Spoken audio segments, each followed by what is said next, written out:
आज हम लेकर चल रहे हैं एक सेगमेंट पे जिस पे हम बात करेंगे, वो बात करने वाले हैं हम मॉडर्न हिस्ट्री।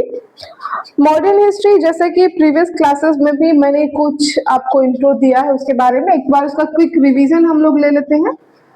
हम लोग बात करने वाले हैं इंडियन हिस्ट्री की।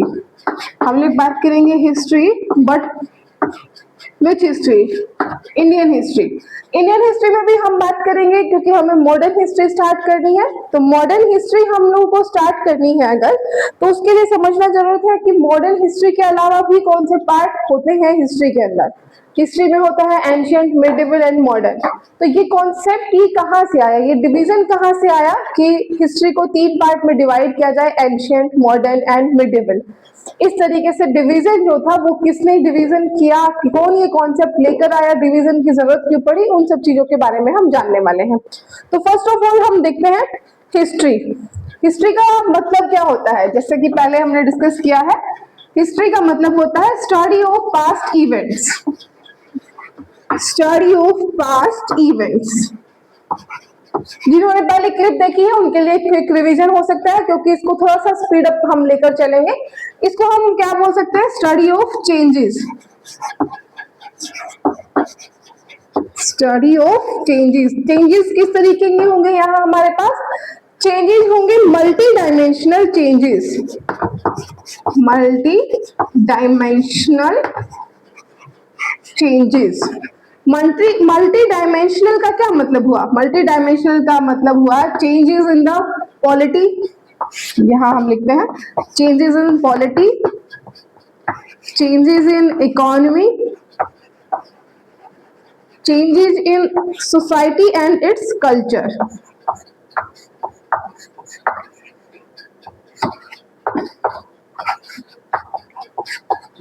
Its culture. ठीक है, अब देखो हिस्ट्री का सीधा सा मतलब होता है, हिस्ट्री इज व्हाट? हिस्ट्री का मतलब होता है, अगर हिंदी में हम टर्म देखेंगे, इतिहास। वो टाइम जो बीत चुका है उसके बारे में स्टडी करना, उसको हम कहेंगे इतिहास, या फिर हम उसको कहेंगे हिस्ट्री। एक प्रीवियस इरा जो जा चुकी है, जैसे currently we are living in present, तो ये जैसे जैसे पास ऑन होगा वो किस में कन्वर्ट हो जाएगा? पास्ट में कन्वर्ट हो जाएगा। तो उसको हम डिवीजन किस तरीके से करेंगे, हम लोग इस पे बात करेंगे।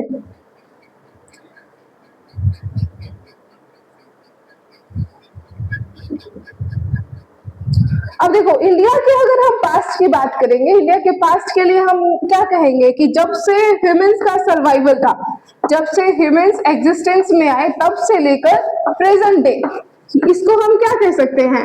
हमारा पूरा पास्ट है। अब देखो ये टाइमलाइन तो बहुत ज्यादा है, ये बहुत बड़ी है टाइमलाइन, तो इसको स्टडी करने की जरूरत क्या थी हमें? इस टाइमलाइन को स्टडी हम क्यों करें, इसका कुछ। अब देखो सवाल है इतनी बड़ी टाइमलाइन को स्टडी कैसे किया जाए। ठीक है, तो सवाल है इसको स्टडी करने की जरूरत पड़ी क्यों? हमारे पास क्वेश्चन अराइज होता है कि इसको स्टडी करने की जरूरत क्यों पड़ी, और अगर स्टडी हमने किया तो डिवीजन की जरूरत क्यों पड़ी? हमने जो डिवाइड किया है एंशिएंट, मिडिवल एंड मॉडर्न में, वो जरूरत हमें क्यों पड़ी? ठीक है, तो क्वेश्चन क्या अराइज होते हैं? क्वेश्चन हम लिखते हैं, इनका हम आंसर देखेंगे। Why study of India's past was required।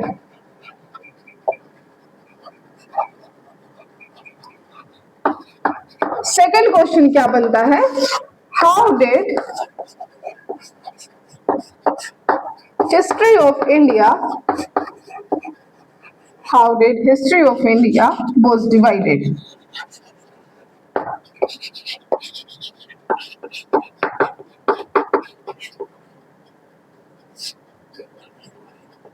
देखो मैंने इन वर्ड्स को ऐसे रखा है कि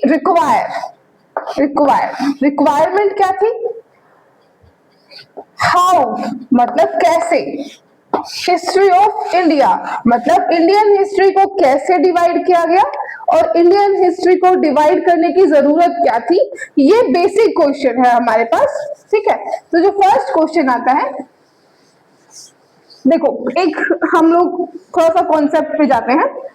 जब यूरोपियंस इंडिया में आए तो उन्होंने आने के बाद देखा कि इंडिया में ट्रेड बेनिफिट बहुत ज्यादा है, ठीक है। ट्रेड बेनिफिट का जो मार्जिन था, प्रॉफिट परसेंटेज, वो इतना ज्यादा था कि बाकी सारी जो कंपनीज थी, यूरोपियन कंपनीज, उन्होंने भी इंडिया में आना शुरू कर दिया, ठीक है। अब जब यूरोपियन इंडिया में आए, उन्होंने देखा कि इंडिया का जो ट्रेड है वो उनके लिए बहुत ज्यादा मार्जिनेबल है, प्रॉफिटेबल है। मतलब इंडिया के जो प्रोडक्ट थे उनकी डिमांड साउथ ईस्ट एशिया में भी थी, यूरोप में भी थी। जो वर्ल्ड उस टाइम पे नोन था, उस पूरे नोन वर्ल्ड में इंडियन प्रोडक्ट की बहुत डिमांड थी। जब उन्होंने इंडिया में ट्रेड की इंपॉर्टेंस को देखा, देन दे स्टार्टेड इन्फ्लुएंस, ठीक है। देन दे स्टार्टेड, जब उन्होंने ये देखा कि इसकी इंडियन गुड्स की डिमांड फॉरेन मार्केट्स में, यूरोपियन मार्केट में बहुत ज्यादा है, then they started creating influence.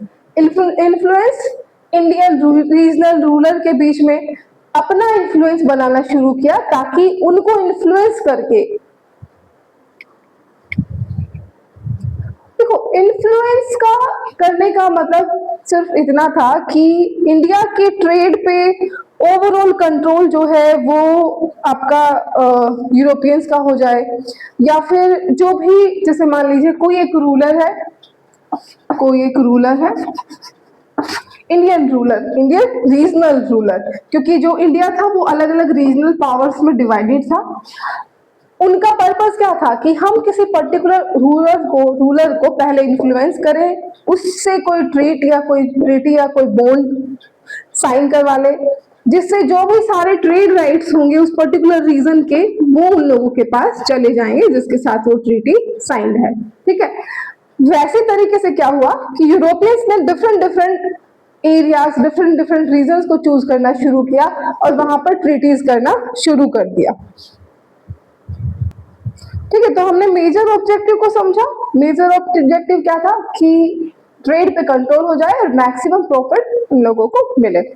ये सोच के यूरोप की बहुत सारी कंपनी इंडिया में आई। उन्हीं में से थी आपकी पुर्तगीज, उसके बाद डच था, उसके बाद डेन था, उसके बाद ब्रिटिश, उसके बाद फ्रेंच। ये कुछ मेजर कंपनीज थी जिन्होंने अपनी ट्रेड फैक्ट्रीज आकर इंडिया में स्टैब्लिश की। फैक्ट्री यहाँ पर मैन्युफैक्चरिंग सेंटर से नहीं है, फैक्ट्री का मतलब है ट्रेड सेंटर उन्होंने अपना यहाँ पर स्टैब्लिश किया, ठीक है। उन्होंने अपने यहाँ ट्रेड सेंटर डेवलप किए, यहाँ तक क्लियर है। अब ये कंपनी क्योंकि कॉम्पिटिटर्स है, अलग अलग नेशन से सपोर्टेड थी, अलग अलग स्टेट से सपोर्टेड थी, तो हर कोई ये चाहता था कि अपना अपना ट्रेड वहां कंट्रोल हो जाए, जिसको जितना ज्यादा इकोनॉमिकली बेनिफिट होगा वो यूरोप में भी उतना ही पावरफुल हो जाएगा। सीधी सी बात है, अगर यूरोपियन कंपनीज हैं, अलग अलग स्टेट या रूरल से सपोर्टेड हैं, तो जहां जाएंगी वहां सोचेंगे कि वहां मेरी मोनोपोली हो जाए, मेरा डोमिनेंस हो जाए। बाहर जितना डोमिनेंस होगा उतना ही अपने देश में नाम होगा या अपने एरिया में उनका नाम होगा, ठीक है। तो यूरोप में भी पावर को लेकर एक कंपटीशन इमर्ज हो गया और उसका रिफ्लेक्शन देखने को मिला यूरोप के बाहर, जब उनकी कंपनीज एशिया में एंटर होती हैं और अलग अलग प्रॉफिटेबल रीजन्स को कंट्रोल करने के लिए एक दूसरे के साथ एक तरह से ट्रेड का भी कंपटीशन कर रही है और राइवलरी भी कर रही है, ठीक है। एक दूसरे को मिलिट्री और इकोनॉमिक दोनों एस्पेक्ट से हराने के लिए पूरे एफर्ट लगा रही है। अब इस कंपटीशन में, इसी लड़ाई में हुआ ये कि धीरे धीरे जो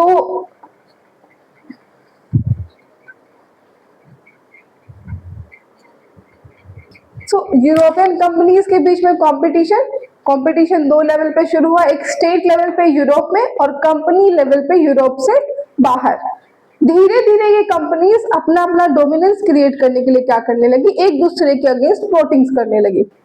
और इंडिया की अगर बात करें तो इंडिया में डिफरेंट रूलर्स थे उस टाइम पे, अलग अलग एरिया में अलग अलग किंगडम्स थे, ठीक है। अब ये क्या करने लगे कि जो रीजनल किंगडम्स थे उन पे अपना इन्फ्लुएंस क्रिएट करना उन्होंने शुरू कर दिया कि हम किसी एक पर्टिकुलर किंगडम पे अपना इन्फ्लुएंस क्रिएट करेंगे, उनके साथ डील करेंगे, एग्रीमेंट कर लेंगे, ताकि किसी और यूरोपियन कंपनी को वो अपने एरिया में ट्रेड करने का मौका नहीं दे, ठीक है, और यहाँ पर हमारी मोनोपोली हो जाए। अब यही चीजें कंटिन्यूस चलती रही और फिर बाद में क्या होने लगा कि एक दूसरे के एरिया को भी हड़पने की कोशिश की जाने लगी। ठीक है, एक दूसरे के एरिया को एक्वायर करने की कोशिश की जाने लगी।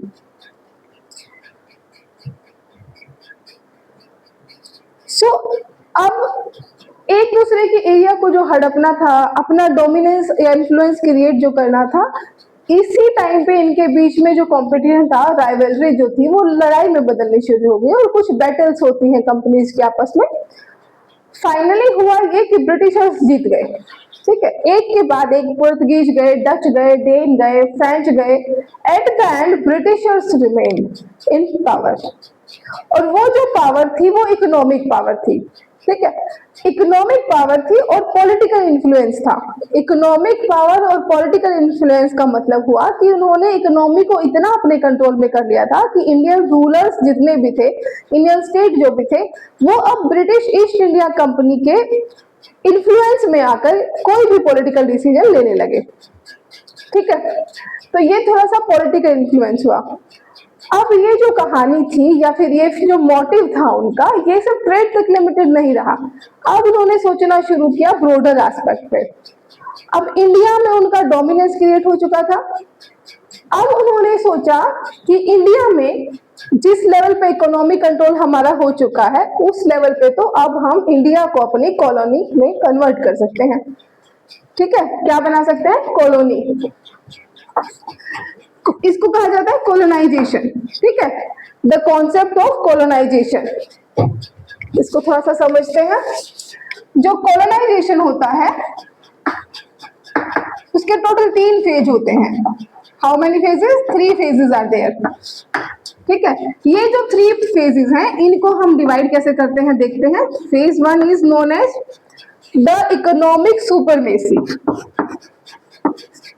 Economic supremacy.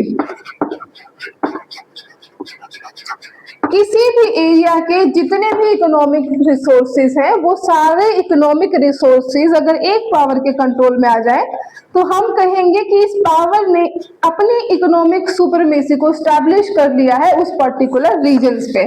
ब्रिटिशर्स ने ये फेज जीत लिया जब उन्होंने बाकी सारी यूरोपियन कंपनीज को इंडिया से आउट कर दिया।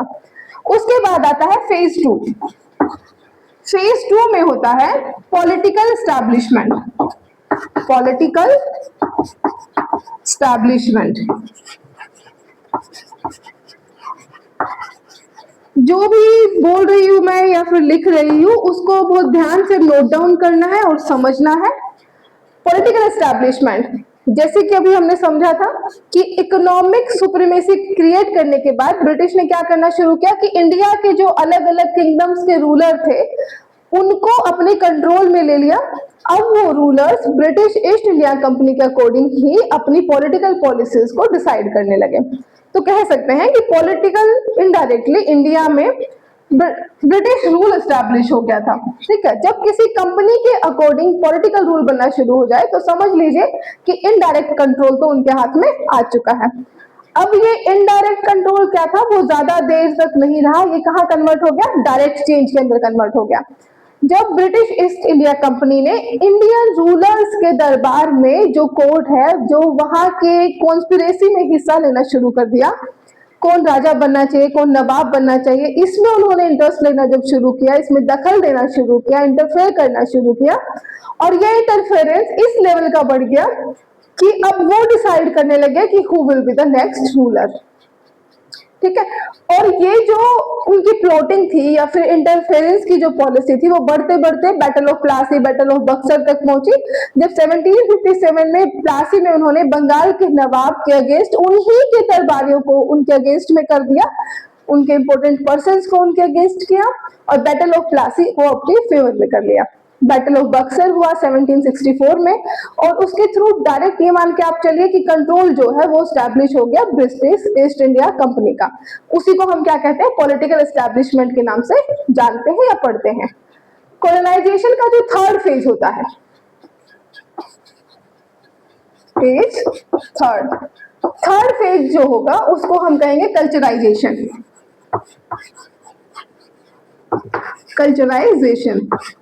कल्चराइजेशन का मतलब होता है जिस टेरिटरी पे जिस भी टेरिटरी पर इकोनॉमिक और पॉलिटिकल सुपरमेसी क्रिएट की है, जिस भी टेरिटरी पर पॉलिटिकल और इकोनॉमिक सुपरमेसी क्रिएट की है, उस टेरिटरी के जितने भी रिसोर्सेज हो, वो रिसोर्सेज जो भी है वो हमारी मदरलैंड के फेवर में या फिर उसके डेवलपमेंट में यूज होना शुरू हो जाए। ठीक है, उसको थोड़ा सा अच्छे से समझेंगे। कहने का मतलब है कल्चराइजेशन में क्या किया जाता है, इसमें क्या जाता है कि जो भी जिस भी रीजन में कोई भी कंपनी गई है, मान लीजिए ईस्ट इंडिया कंपनी से अगर हम इसको समझे, वो इंडिया के रीजन में आई, वहां पर उन्होंने इकोनॉमिक सुपरमेसी को स्टैब्लिश किया, पॉलिटिकल एस्टैब्लिशमेंट किया। अब उनका पर्पज क्या है कि जो भी इंडिया के रिसोर्सेज हैं, जितने भी रिसोर्सेज हैं, उन रिसोर्सेज का यूज वो करना शुरू करे ब्रिटिश की मदरलैंड की गुडविल के लिए या फिर उसके डेवलपमेंट के लिए उनको यूज करना वो लोग शुरू करें। ठीक है, तो इसको थोड़ा सा और समझते हैं। अब देखो, इसके लिए क्या चाहिए कि उस एरिया का वैसा कल्चराइजेशन कर दो कि वो वहां के जो लोग हैं वो खुद चाहे कि आप हमारे यहाँ रूल करते रहो, आपके रूल के बिना हमारा कुछ अच्छा नहीं हो सकता है। कल्चराइजेशन में यही होता है। ठीक है, मतलब अब देखो,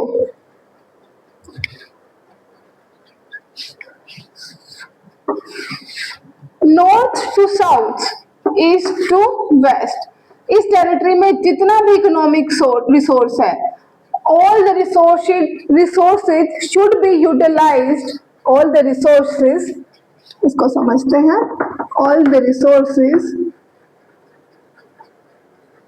शुड बी यूटिलाइज्ड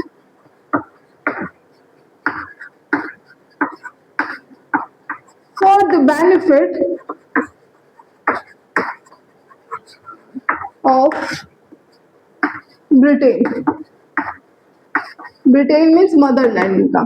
ठीक है, क्योंकि वो लोग वहीं से आए थे, वही उनकी मातृभूमि कह सकते हैं, मदरलैंड कहेंगे, ब्रिटेन से ही थे वो लोग। ठीक है, अब देखो कल्चराइजेशन करना क्यों जरूरी होती है, यहां से समझना।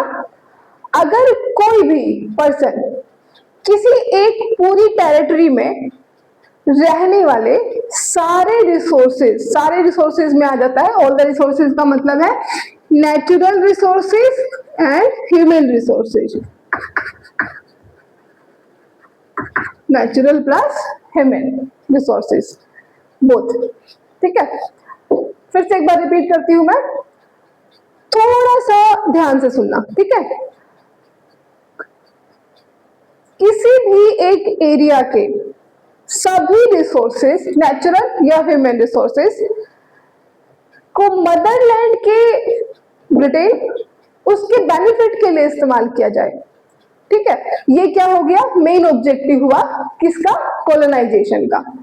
ठीक है, एक बार फिर से रिपीट करती हूं, किसी भी एरिया के, किसी भी टेरिटरी के सारे रिसोर्सेज, नेचुरल या ह्यूमन, सारे रिसोर्सेज को अपने मदरलैंड के फेवर में यूज करना, ये पर्टिकुलर पर्पज किसका होता है, कॉलोनाइजेशन का। ठीक है, जिसके हम थर्ड फेज की अभी बात कर रहे हैं।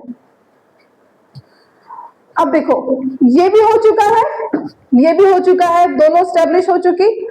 अब देखो फेज थर्ड में कैसे होगा, नेचुरल रिसोर्सेज तो आप एक्सट्रैक्ट कर सकते हो क्योंकि पॉलिटिकल एस्टैब्लिशमेंट आप क्रिएट कर चुके हैं, लेकिन वहां के ह्यूमन रिसोर्सेज को आप अपने अकॉर्डिंग कैसे यूटिलाइज कर लेंगे, जब किसी को ये पता रहेगा कि हम उनके गुलाम हैं, तो गुलाम इन द सेंस जो भी हैं, सप्रेस्ड पर्सन है, तो वो कब तक आपके फेवर में मेहनत करेंगे।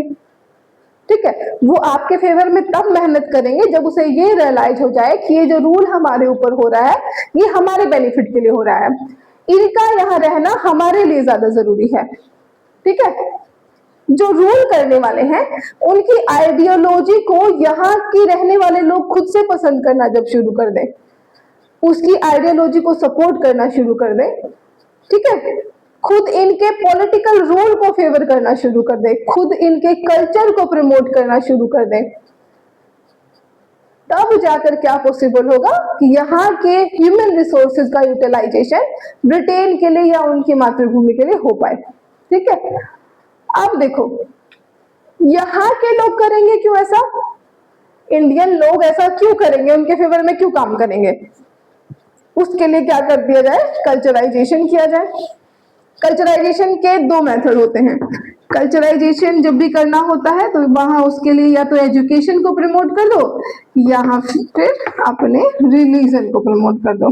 जब एजुकेशन हमारे जैसी होगी, रिलीजन हमारे जैसा होगा, हमारे वाला ही रीजन है, हमारे वाली एजुकेशन वहां प्रमोट होगी, तो थिंकिंग और आइडियोलॉजी और approach, point of view, opinion, each and everything will be similar. जब थॉट आइडियोलॉजी ही सिमिलर हो गई तो सीधी सी बात है, फिर ये लोग सोचेंगे कि ब्रिटेन हमारे लिए काम करे या फिर ब्रिटेन ब्रिटेन के लिए ही काम करे। दोनों तो सेम ही बात है, क्योंकि ब्रिटेन दोनों के लिए ही काम कर रहा है। ब्रिटेन की जो पावर है, ईस्ट इंडिया कंपनी जो है, वो अपने लिए भी काम कर रही है और ब्रिटेन के लिए भी काम कर रही है। ठीक है, मतलब क्या हो गया, ब्रिटेन वालों के लिए भी ब्रिटेन, हमारे लिए भी ब्रिटेन, तो वो डिफरेंशिएशन क्रिएट ही नहीं हो पाएगा। ठीक है, तो ये जो सोच है वो किस चीज से आती है, कल्चराइजेशन से आती है। ये कल्चराइजेशन कंप्लीट हुआ, कॉलोनाइजेशन के 3 फेज हो गए हैं, इकोनॉमिक, पॉलिटिकल एंड कल्चर, 3 तरीके का डोमिनेंस। क्लियर है? इसमें से क्वेश्चन बनता है तो इसको थोड़ा सा रिवाइज कर लेना है। अब यहाँ पे जो रिक्वायर्ड था, यहां से इसको अटैच कीजिए। क्यों रिक्वायर्ड था किसी भी पास्ट की स्टडी को करना? जब किसी भी एरिया में कॉलोनाइजेशन करना हो, जब किसी भी एरिया को कॉलोनी बनाना हो, तो उस एरिया के बारे में जान लेना ज्यादा जरूरी है कि इन लोगों का पास्ट कैसा रहा, वो what type of belief system they followed, what type of thought and opinion they have। जिसको कॉलोनी बनाना हो, जिन लोगों को कॉलोनी, जिस एरिया के लोगों को कॉलोनी में कन्वर्ट करना हो या यूज करना हो एज ए कॉलोनी, जिनके पोटेंशियल का यूज अपने फेवर में करना हो, पहले उनको जान लिया जाए कि ये लोग कैसे हैं, इनकी मेंटेलिटी कैसी है, इनका ओपिनियन क्या है, तब जाके क्या होगा, तब जाकर हम कॉलोनाइजेशन की प्रोसेस में आगे बढ़ पाएंगे।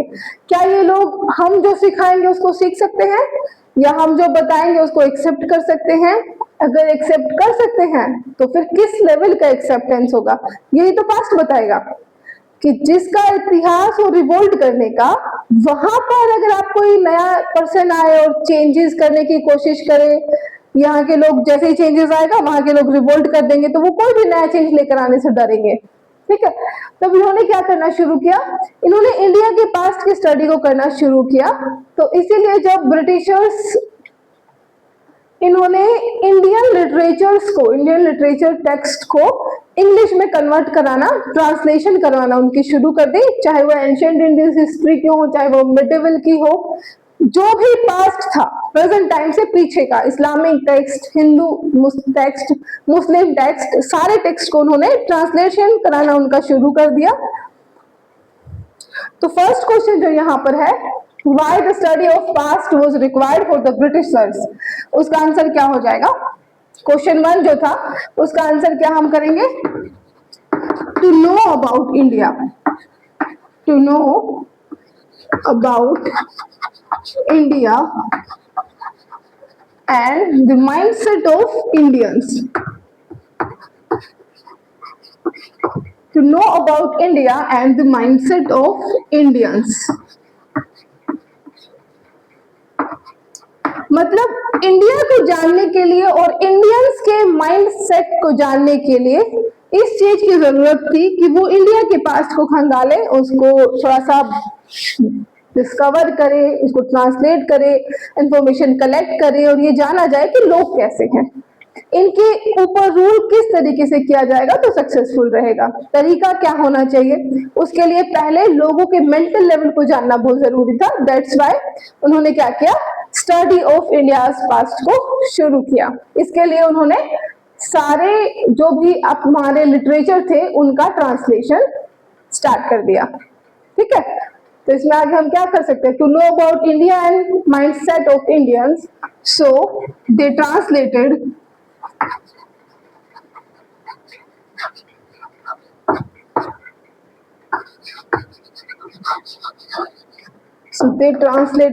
India's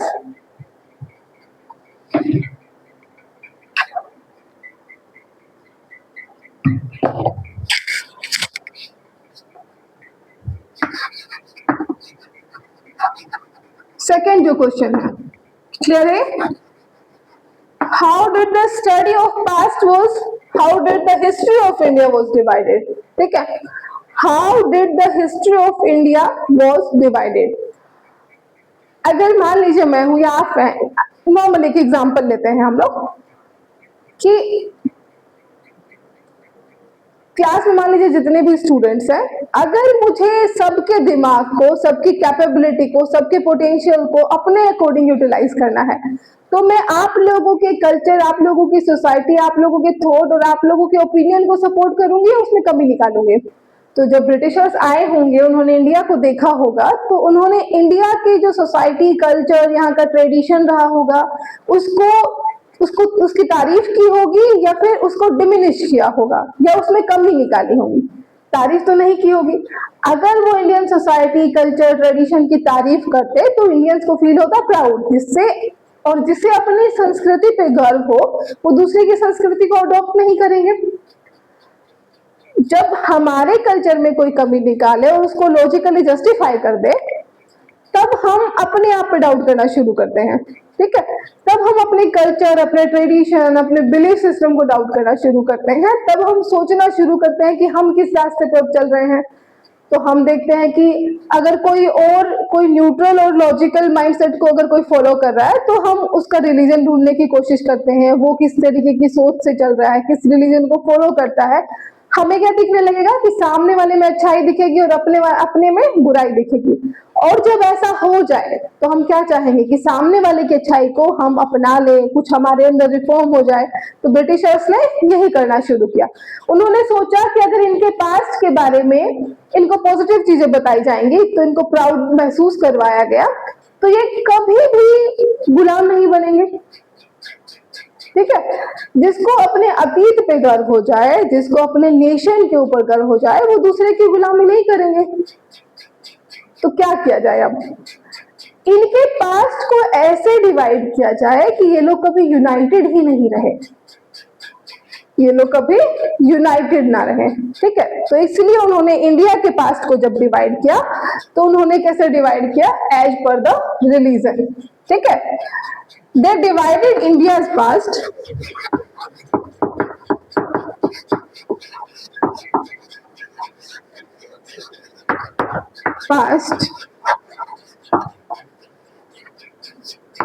on the basis of religion.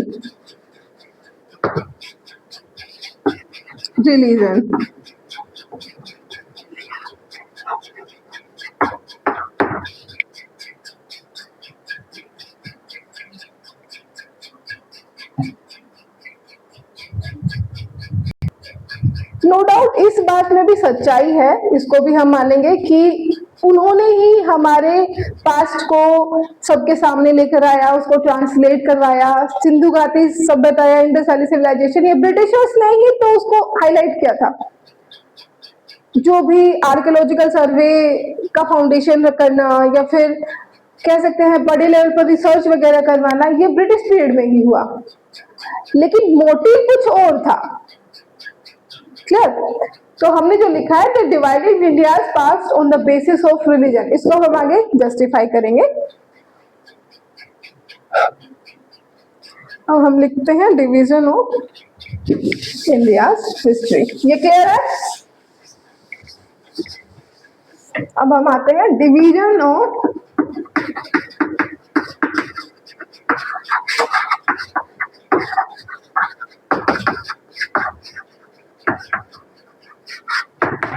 अब जब ब्रिटिशर इसको डिवाइड कर रहे थे, उन्होंने कहा कि इंडिया का जो पास्ट है वो 3 हिस्सों में दिखाई देता है, 3 रूप में दिखाई देता है, 3 फेजेस में दिखाई देता है, ठीक है? तो लेटेस्ट कौन सा है? लेटेस्ट कौन सा है? जिसमें ब्रिटिशर्स थे, उन्होंने कहा कि हम तो मॉडर्न आइडियोलॉजी वाले हैं, हमारी तो रिसेंट आइडियोलॉजी है, हम तो डेमोक्रेटिक कंट्री हैं, ठीक है? हमारी मॉडर्न आइडियोलॉजी है। They called that time as modern time, या फिर ब्रिटिशर्स इरा कह सकते हैं हम उसको, ब्रिटिश रूल, ठीक है? तो क्या कहना था उनका कि कैसा रूल हो रहा है? मॉडर्न रूल हो रहा है। आइडियोलॉजीज कैसी हैं? मॉडर्न है। पहले मोनार्की होती थी, अब हम डेमोक्रेसी वाले हैं। हमारे यहाँ तो ब्रिटेन में डेमोक्रेसी है, ठीक है। तो उन्होंने क्या कहा कि हम तो मॉडर्न टाइम वाले हैं, उसको उन्होंने जस्टिफाई किया। मॉडर्न का मतलब होता है रीसेंट, लेटेस्ट आइडियोलॉजी, ठीक है। उन्होंने कहा कि जब हम भारत में आए तो उस समय पूरे हिंदुस्तान में ज्यादातर जो रूल था, जो रूलर थे, वो क्या थे, इस्लामिक थे, ठीक है। और इस्लाम 13th सेंचुरी की बिगिनिंग से इंडिया में स्टैब्लिश हुए, तो 1200 के बाद से जो इंडिया का पास्ट है, हमारे आने से पहले तक का, वो सारा क्या है, इस्लामिक रूल है, ठीक है। इस पीरियड को उन्होंने क्या बोल दिया, मुस्लिम पीरियड। और इनके आने के पहले का जो पीरियड था, उसमें मेजोरिटी रूलर्स और किंगडम्स जो थी वो थी हिंदूज की, ठीक है। तो इनको उन्होंने क्या नाम दे दिया, हिंदू पीरियड का, ठीक है। तो उन्होंने कहा कि इंडिया का जो पास्ट है उसको इसी तरीके से पढ़ना चाहिए कि पहले हिंदू पीरियड था, उसके बाद इस्लामिक पीरियड आया, उसके बाद अब मॉडर्न पीरियड आ गया है, ठीक है। तो देखो, ब्रिटेन में जो है डेमोक्रेटिक मोनार्क है, तो डेमोक्रेटिक वर्ड को उन्होंने यूज किया कि डेमोक्रेटिक मींस लेटेस्ट और मॉडर्न में हम लोग आते हैं, ठीक है। यहां पर उन्होंने क्या किया, रिलीजन के बेसिस पे हिंदू मुस्लिम बाइफरकेट कर दिया, क्या किया, एक डिवीजन उनके अंदर क्रिएट कर दिया, ठीक है। जब इस तरीके से उन्होंने इंडिया के पास्ट को डिवाइड किया और उस पर बुक वगैरह लिखनी जब शुरू हो गई, तब इस आइडियोलॉजी को, ये जो आइडियोलॉजी थी, ऐसी आइडियोलॉजी कौन बना सकता है, ऑब्वियस है ब्रिटिश हिस्टोरियन, या फिर आप कह सकते हैं यूरोपियन हिस्टोरियन, पर्टिकुलर अगर कहेंगे ब्रिटिश हिस्टोरियन का ही हम कहेंगे, क्योंकि एक चीज हमेशा याद करना, जो वेस्टर्न हिस्टोरियन या अदर हिस्टोरियंस होंगे, मेनली अगर यूरोपियन की अगर हम बात करें, मेनली ब्रिटिश की अगर बात करें, क्या वो कभी भी इस चीज को एक्सेप्ट करेंगे कि हमने किसी देश को गुलाम बनाया है? अगर ये बात वो ओपनली बोलेंगे तो लोग उनसे सवाल पूछेंगे कि आप कैसे सिविलाइजेशन है, कैसे सिविलाइज्ड लोग हैं आप लोग, कि आप एक तरीके की डेमोक्रेसी की बात करते हैं, ह्यूमन राइट्स की बात करते हैं, और आपने अफ्रीका में लोगों को गुलाम बनाया, इनह्यूमन बिहेव किया, इंडिया में इतना नुकसान किया, इंडिया के लोगों को गुलाम बनाया, तो उन्हीं के ऊपर बहुत सारे एलिगेशंस आने शुरू हो जाएंगे। तो उन्होंने क्या कहा कि जहां जहां हमने रूल किया वहां अनसिविलाइज्ड लोग थे, ठीक है। और ये हमारे ऊपर ही बर्डन था कि हमें उन्हें सिविलाइज करना पड़ रहा था, और जब हम उन्हें सिविलाइज कर रहे थे तो वो लोग रिवोल्ट पर आ गए, उनको लगा कि हम उसमें इंटरफेयर कर रहे हैं, ठीक है। तो उन्होंने उसी चीज को दूसरे एंगल से प्रेजेंट किया। ये कैसी आइडियोलॉजी थी, ये ब्रिटिश आइडियोलॉजी थी, जिसको हम सेपरेटिस्ट, इसको हिस्टोरियोग्राफी कहा जाता है, ठीक है। ये आइडियोलॉजी थी सेपरेटिस्ट, और इसको हिस्टोरियोग्राफी, इस प्रोसेस को बोला जाता है हिस्टोरियोग्राफी, मतलब to reconstruct the past, reconstruct the past, ठीक है, to reconstruct the past event, reconstruct past events. मान लो जो भी बीते टाइम में कुछ आपका इवेंट हो चुका है, लाइक 10 दिन पहले, 1 मंथ पहले, 1 ईयर पहले, जो भी इवेंट हुआ है, अगर हम उसको अपने शब्दों में लिखना शुरू करें, उसको समराइज करना शुरू करें, तो हम क्या कर रहे हैं, we are reconstructing that year, that month और that particular day, we are reconstructing the past with our words. तो इसमें हम क्या करते हैं, जो इवेंट्स हो चुके उनको लिखकर, अपने शब्दों में लिखकर हम उस चीज को रिकंस्ट्रक्ट करते हैं, ठीक है।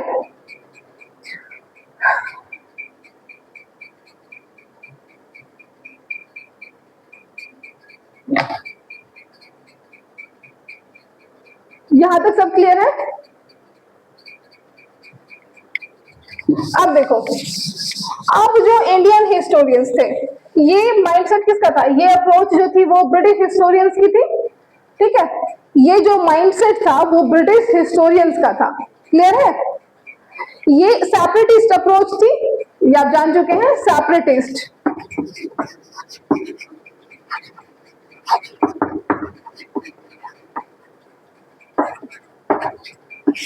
ठीक है। ये किसने प्रमोट किया, सेपरेटिस्ट अप्रोच को किसने प्रमोट किया, ब्रिटिशर्स ने, यूरोपियंस ने कह सकते हैं।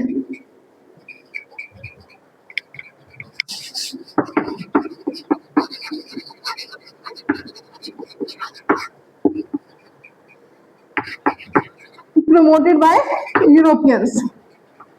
अब क्या है, अब आए इंडियन हिस्टोरियंस। इंडियन हिस्टोरियंस ने क्या कहना शुरू किया? इंडियन हिस्टोरियंस का कहना था कि ये कोई तरीका नहीं है इंडिया के पास्ट को डिवाइड करने का, ये जो तरीका आपने ऑप्ट किया है ये एकदम गलत है। ठीक है, आप हमारे पास्ट को रिलीजन के बेसिस पे डिवाइड नहीं कर सकते। इसका मतलब मान लीजिए मिडिवल पीरियड जो है, ठीक है, इसमें अगर इस्लामिक रूल ज्यादा थे, ठीक है, अगर इसमें इस्लामिक रूल ज्यादा है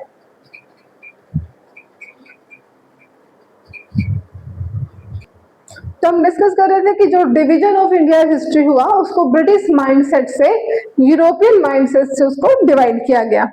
कॉलोनियल माइंडसेट से इंडिया के पास्ट को डिवाइड किया गया और इंडिया को कह दिया गया कि एक टाइम पर हिंदूज ने रूल किया, एक टाइम पर मुस्लिम्स ने रूल किया और अब हम जो है मॉडर्न थिंकिंग वाले रूल अब हम रूल करेंगे, ताकि इंडिया वालों को भी पता रहे कि आप लोग डिवाइडेड हैं, कुछ हिंदूज हैं और कुछ मुस्लिम्स हैं।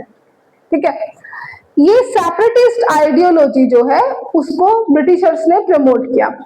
अब सेपरेटिस्ट आइडियोलॉजी को चैलेंज किया किसने? इंडियन हिस्टोरियंस ने, जिसको नेशनलिस्ट हिस्टोरियन भी कहा जाता है। इंडियन हिस्टोरियंस ने किया, उन्होंने कहा कि हमारे देश के पास्ट को, हिस्ट्री को कैसे आप रिलीजियस के अकॉर्डिंग डिवाइड कर सकते हैं। ठीक है,